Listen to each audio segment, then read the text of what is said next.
Monsieur le représentant du secrétaire général à la santé, bonjour. Quelles considérations accordez-vous à cette cérémonie solennelle, voir que l'université veut concilier la science à la pratique sur le terrain, mais dans le domaine qui est le vôtre, le domaine de la santé? Merci beaucoup, monsieur le journaliste, pour votre question. La journée d'aujourd'hui est une journée solennelle. Pourquoi? Parce que nous avons assisté au nom du secrétaire général à la santé à l'ouverture solennelle de l'année académique 2023-2024 pour les masters D. Et parmi ces masters, il y a des masters en politique de santé, nutrition et les domaines inhérents à la santé. Nous sommes très contents. Pourquoi? Parce que, comme vous savez, la santé se repose sur 3 trépieds. Le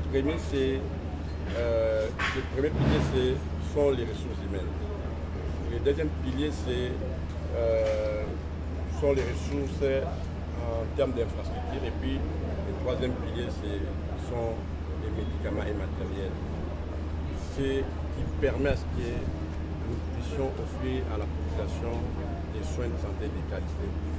Nous sommes contents parce qu'un des piliers importants qui est les ressources humaines trouve une solution au travers de ces Master D dans le cadre de la formation continue et dans le cadre du renforcement des capacités du personnel afin qu'ils puissent acquérir de nouvelles compétences et se mettre à jour par rapport à la technologie actuelle à travers le monde et offrir à la population des soins de santé de qualité. Voilà pourquoi le ministère de la Santé, au travers du secrétaire général, fonde beaucoup d'espoir sur ces masters qui viennent d'être lancés, afin que son personnel puisse être recyclé et puis poursuivre la formation continue et se mettre à niveau par rapport à tout ce qu'il y a comme exigence actuelle dans les cadres des innovations qui arrivent à travers le monde.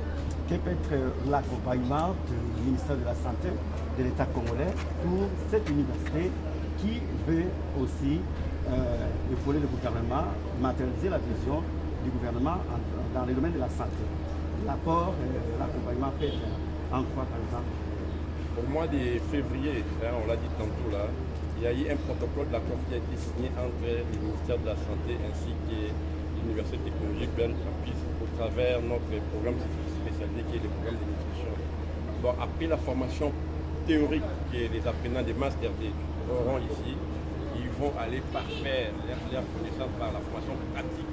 Ils auront directement au sein de notre programme national de nutrition ainsi que dans d'autres programmes du ministère de la Santé. Comme ça leur permet de concilier la formation ici ainsi que les réalités du terrain et la pratique de la science nutritionnelle dans le pays.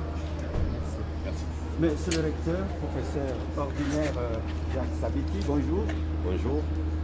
Qu'est-ce que nous pouvons retenir de ces masters? De quoi s'agit-il? Il y a des masters et c'est une routine. La particularité de ces masters qui est organisé au niveau de l'Université technologique Berne Campus, pouvez-vous nous en parler? Comme je l'ai dit tout à l'heure lors de mon adresse à l'ouverture solennelle de ce Master 2, donc j'avais dit que la formation n'a pas d'âge. Donc on peut apprendre quel que soit l'âge que l'on a. Donc ce que moi je peux dire est que nous invitons la population congolaise, quels que soient les diplômes que vous avez, on peut toujours apprendre, on peut toujours enrichir ses connaissances. Et en apprenant, on peut aussi former les formateurs qui iront sur le terrain pour aider les personnes, par exemple, qui sont loin de la ville de Kinshasa, à se former également. Donc voilà, les diplômes que nous avons à un moment donné, ça peut vieillir, bien que les connaissances sont dans la tête, mais on peut toujours renouveler par de nouvelles formations. Pouvez-vous revenir sur la durée de tous les masters, le master professionnel et le master de recherche?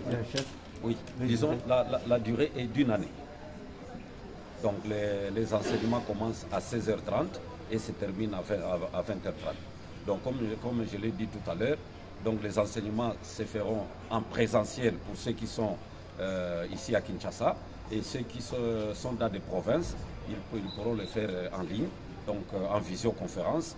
L'enseignant est en train, donc le professeur est en train d'enseigner, et ceux qui sont en province, ils suivent en temps réel les enseignements. Et ils peuvent même intervenir en posant des questions, et le professeur entend disons, les questions et il y répond. Les inscriptions ont déjà commencé et le cours d'ici là, comment faire pour ceux qui sont en retard, comment vous atteindre pour espérer une inscription pour cette année? Oui, comme nous l'avons dit, que nous accordons des bourses d'études aux candidats qui prendront leur inscription au plus tard le 30 mars, puisqu'après le 30 mars, les cours vont démarrer. Et ces bourses, comme je l'ai dit tout à l'heure, c'est une réduction de 40%